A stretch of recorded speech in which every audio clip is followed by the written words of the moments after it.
महाकुंभ को संत महात्माओं का पर्व कहा जाता है और ये महापर्व 12 साल में एक बार आता है। जब भी महाकुंभ आता है तो दूर देशों से लोग इकट्ठा होते हैं और साथ ही साथ पूरे देश के अलग अलग हिस्सों से साधु संत भी यहाँ पर इकट्ठा होते हैं। और इस बीच इस समय मैं है प्रयागराज में, जहाँ पर एक बाल संत लोगों के बीच में काफी चर्चा का विषय बने हुए हैं। आइए बात करते हैं इनसे और जानने की कोशिश करते हैं कि आखिर ये इतनी कम उम्र में साधु कैसे बने, कारण क्या था और इनकी जीवनचर्या कैसे है। विभिन्न मुद्दों पर हम इनसे बात करेंगे। महाराज जी, आपकी उम्र तो काफी छोटी है, तो क्या कहना आपको उचित होगा? महाराज कहें, बाबा कहें या क्या कहें? आप जो चाहें। तो हम जो चाहें। महाराज जी ही कहते हैं, चूंकि संत वेश में है, उम्र काफी कम है, लेकिन लोगों के बीच में आकर्षण का ये विशेष कारण है, वो भी यही है क्योंकि इतनी कम उम्र में साधु बनना और धूनी रमा के बैठना अपने आप में काफी ज्यादा एक अलग विषय होता है, जो कि लोगों के लिए चर्चा की वजह भी बनता है और साथ ही साथ आकर्षण केंद्र भी होता है। महाराज जी, इतनी कम उम्र है और धूनी रमा के बैठे हुए हैं, कब से ये सब शुरू हुआ? ये सिलसिला कब शुरू होता है? अभी 10-15 दिन से धुनी रमाकर बस में चढ़ाकर बैठे हैं। 10-15 दिन से धूनी रमाकर भस्म चढ़ाकर बैठे हैं, लेकिन धूनी रमाने से पहले भी एक प्रक्रिया होती है। आप संत बने होंगे, आपने दीक्षा ली होगी, आप किसी अखाड़े से जुड़े होंगे, तो ये सब कब से शुरू होता है? इसके पहले का आपका जीवन कैसा था और अब कैसे यहाँ पे? मैं 6 महीने का था तभी माता पिताओं ने धुने पर मेरे को चढ़ा दिया। 6 महीने थे तभी माता पिता ने आपको धूने पे चढ़ा दिया था और तब से आप संत वेश में हैं। क्या वजह थी धूने पे चढ़ाने की? क्योंकि माता पिता वैसे जहाँ तक देखा जाता है तो चाहते हैं कि हमारा बेटा इंजीनियर बने, हमारा बेटा कोई बड़ी नौकरी करे, कोई अफसर बने, लेकिन आप साधु बन जाते हैं। 6 महीने में आपको एक संत वेश में परिवर्तित कर दिया जाता है, दे दिया जाता है। क्या कारण था उसका? अब ये तो वही जाने। तो ये तो वही जाने माता पिता जो जिन्होंने 6 महीने की अवस्था में इनको धूने पे दे दिया था। महाराज जी, अभी तो खैर आप साधु वेश में हैं, क्या उम्र होगी अभी आपकी वर्तमान में? 15 वर्ष। तो 15 वर्ष आपकी उम्र हो गई है और आप बता रहे हैं कि 6 महीने से आप इस धूने के साथ में है, ये कहा जाए कि इसी परिवेश में है। शिक्षा दीक्षा कैसे हो रही है? कौन से आपके गुरु हैं और कैसा जीवनचर्या होती है आपकी? जीवनचर्या ठीक ही होती है। मैं सुबह 4 बजे उठता हूँ, फिर नहा धोकर पूजा पाठ करके फिर स्कूल जाता हूँ। तो अभी स्कूल आप जाते हैं? हाँ जी। क्या पढ़ाई चल रही है इस समय? अभी इस समय तो स्कूल की छुट्टियां चल रही है। तो अभी इस समय स्कूल की छुट्टियां चल रही हैं और सुबह आप 4 बजे उठते हैं, फिर तैयार होकर आप स्कूल जाते हैं। कौन सी पढ़ाई कर रहे हैं? संस्कृत की पढ़ाई कर रहे हैं या जैसे सामान्य बच्चे पढ़ाई करते हैं, UP board, CBSE board, state board, कोई भी या उत्तराखंड बोर्ड, ऐसे आप भी पढ़ाई कर रहे हैं सामान्य बोर्ड से? हाँ जी, सामान्य बोर्ड से पढ़ाई कर रहे हैं। तो सामान्य बोर्ड से पढ़ाई कर रहे हैं, 15 वर्ष की उम्र है और जैसे सामान्य बच्चे होते हैं वैसे भी सारी प्रक्रिया चल रही है। महाराज जी, कौन सी क्लास में है अभी वर्तमान में आप? कक्षा 8 में। कक्षा 8 में है। क्या क्या विषय पढ़ाई करते हैं? सभी विषय है, संस्कृत, अंग्रेजी, हिंदी, गणित। अंग्रेजी भी पढ़ते हैं, संस्कृत भी पढ़ते हैं, गणित भी पढ़ते हैं। अंग्रेजी, हिंदी भी पढ़ते हैं। अंग्रेजी में कोई चीज बताइए जो आपने पढ़ाई किया हो। हिंदी में अभी ज्यादा कुछ नहीं आता है। हाँ। अंग्रेजी में जो आपने पढ़ा हुआ हो वर्तमान, जैसे आप बता रहे हैं अंग्रेजी भी पढ़ते हैं, आप हिंदी भी पढ़ते हैं, आप संस्कृत भी पढ़ते हैं, आप गणित भी पढ़ते हैं, तो अंग्रेजी में कोई ऐसी चीज जो आपने पढ़ा हुआ हो, चाहे कोई कविता पढ़ी हो, चाहे आपने कोई ग्रामर वगैरह पढ़ा हुआ हो, जो भी पढ़े हो आप बताइए। बहुत कुछ पढ़ा है इंग्लिश में। हाँ। ग्रामर भी पढ़ा है मैंने। जैसे कि संज्ञा। क्या होती है संज्ञा? थोड़ा दर्शकों को बताइएगा। हम ये चाहते हैं कि दर्शक हमारे देखें कि एक लड़का जो साधु वेश में है, जिसने दीक्षा लिया हुआ है, वो सिर्फ साधु नहीं है, बल्कि वो पढ़ाई भी कर रहा है, वो ज्ञान भी अर्जित कर रहा है, उसको सारा नॉलेज है, सारा ज्ञान है उन चीजों का जो सामान्य बच्चे पढ़ रहे हैं। हाँ जी, सारा कुछ है। क्या होती है संज्ञा? संज्ञा एक व्यक्ति वो वस्तु के स्थान के नाम को कहते हैं। बहुत अच्छे। तो व्यक्ति वस्तु स्थान के नाम को संज्ञा कहते हैं। महाराज जी एक बार फिर से आते हैं आपके हम इस वेश पे।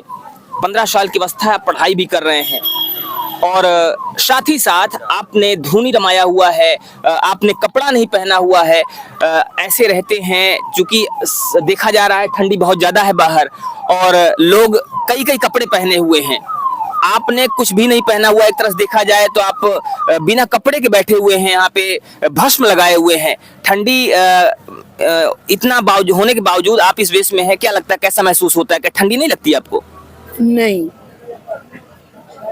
अब उसी प्रकार का शरीर ढल चुका है, इसीलिए ठंडा नहीं लगता है। तो शरीर ढल चुका है, लगातार इस वेश में रहते रहते चीजें परिवर्तित हो गई हैं और कहीं ना कहीं एक आदत सी पड़ गई है, इसलिए ठंड नहीं लगती है। वर्तमान समय में जो आपने वेश धारण किया हुआ है, क्या इसके पीछे उद्देश्य है? भविष्य में क्या करना चाहते हैं? और इस साधु वेश के द्वारा क्या चीजें आप करने की कोशिश कर रहे हैं? सनातन धर्म को बढ़ावा देना चाहते हैं बस।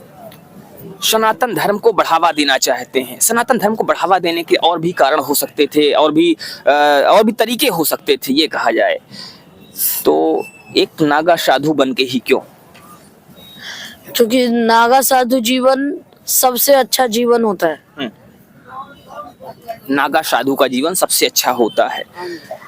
महाराज जी सामान्यतः देखा जाता है कि जो बच्चे छोटे होते हैं, खेलना पसंद होता है उनको, मोबाइल पसंद होता है, उनको लगता है कि हाँ हमें भी जो जैसे सामान्य बच्चे होते हैं वैसे जीवन हम भी जिए, अच्छे कपड़े पहने, अच्छी गाड़ियों में घूमे और बहुत सारी चीजें।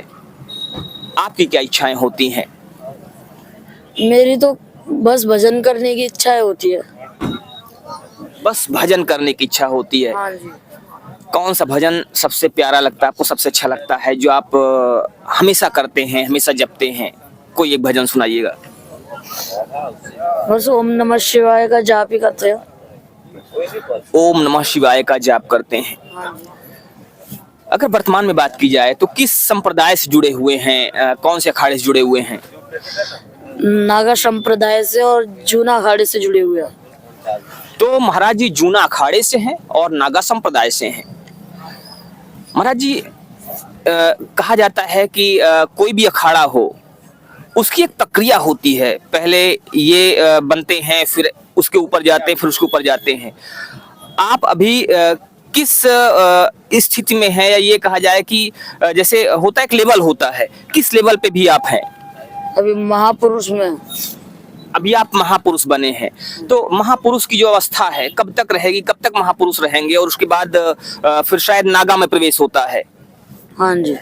तो कब तक महापुरुष रहेंगे और नागा में प्रवेश कैसे होगा, क्या प्रक्रिया होगी उसकी? अभी संस्कार होगा, उसके बाद नागा बन जाएंगे। अभी संस्कार होगा, उसके बाद नागा बन जाएंगे, भी महापुरुष हैं। महाराज जी भविष्य की क्या योजना है आने वाले समय में? जैसे बच्चे देखे जाते हैं, बड़े होते हैं, उनका शादी विवाह होता है, फिर गृहस्थ में प्रवेश करते हैं। चूंकि आप नागा बन चुके हैं, तो आगे क्या योजना है? आगे यही योजना है कि सनातन धर्म को बढ़ावा देना है। सनातन धर्म को बढ़ावा देना है। कैसे बढ़ावा देंगे सनातन धर्म को? किस तरह से सनातन आगे बढ़ सकता है? क्या योजना है इसके पीछे? भजन पूजा करके सनातन को बढ़ावा देंगे। भजन पूजन करके सनातन को बढ़ावा देंगे। क्या केवल भजन पूजन ही, या कुछ और भी साथ में, जिससे सनातन के लिए कुछ और उम्मीद की राहें सामने आ सकती हैं, जिससे सनातन कुछ और बेहतर हो सकता है, कुछ आगे ज्यादा बढ़ सकता है? क्या कुछ ऐसा है क्या? और बस प्रचार और प्रसार है, जिससे सनातन को बढ़ावा दिया जा सकता है। तो प्रचार और प्रसार है जिससे सनातन को बढ़ावा दिया जा सकता है। महाराज जी एक प्रश्न आपसे और करना चाहेंगे। अभी हम आपसे बात कर रहे थे भजन की, कीर्तन की। कोई ऐसा भजन कीर्तन जो आपको अच्छा लगता हो? ओम नमः शिवाय आपने बताया था अभी, ओम नमः शिवाय जाप करते हैं। उसके अलावा कोई अगर भजन हो जो आप सुना सकते हैं लोगों को? गजाननं भूतिगणाधिसेवितं कपेति जम्बोऽतिफलचारुभक्षणम् उमासुतं शोकविनाशिकारिक्रं नमामि विघ्नेश्वरी पादपङ्कजम्। बहुत बढ़िया। तो महाराज जी ने भगवान गणेश का मंत्र है गजाननम भूत गणादि सेवितम कपित जम्बो फल चारु भक्षणम उमासुतम शोक विनाशकारकम नमाम विघ्नेश्वर पाद पंकजम। महाराज जी बहुत अच्छा आपने सुनाया। और चूंकि आप जूना अखाड़े से हैं, जूना अखाड़ा ये कहा जाता है कि सबसे बड़ी फौज अगर साधु संतों की है, नागाओं की, जूना अखाड़े में है। जूना अखाड़े में आप रहते हैं और ये इस समय महाकुंभ का पर्व है। महाकुंभ के अलावा जैसे महाकुंभ तो है भी, यहाँ पे आप आए हुए हैं, जब महाकुंभ नहीं रहता है उस समय आपकी जो हर रोज की दिनचर्या होती है वो कैसी होती है? जब यहाँ से आप चले जाएंगे, आप उत्तराखंड में जाएंगे, आप बागेश्वर जिला से बता रहे थे आप हैं, तो वहाँ भी आपकी जो दिनचर्या होगी कैसी होगी?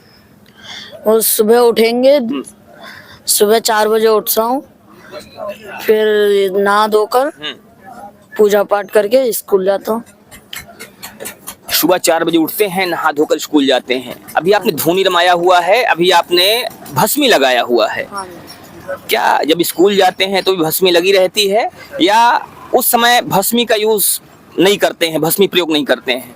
नहीं, उस समय भस्म का प्रयोग नहीं करते हैं। उस समय स्कूल की यूनिफॉर्म पहनकर जाते हैं स्कूल। तो जैसे सामान्य बच्चे होते हैं वैसे ही सामान्य बच्चों की तरह आप स्कूल यूनिफॉर्म पहनते हैं और स्कूल यूनिफॉर्म में स्कूल जाते हैं। हाँ जी।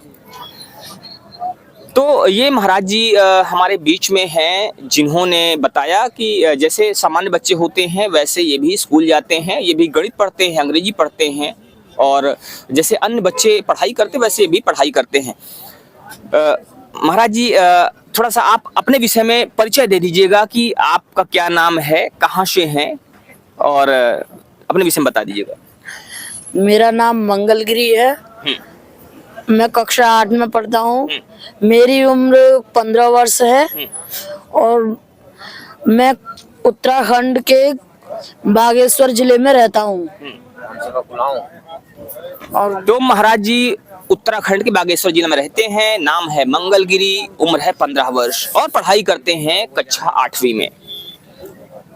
महाराज जी इस समय लोगों के बीच में आकर्षण का केंद्र बने हुए हैं। कारण है इतनी कम उम्र में साधु वेश में होना, कारण है इतनी कम उम्र में धूनी रमाए होना और धूनी के साथ साथ शरीर पर भस्म का लगा होना। आपको महाराज जी के विषय में जानकारी कैसी लगी मैं जरूर बताइएगा। मिलते हैं फिर से, तब तक के लिए जय हिंद।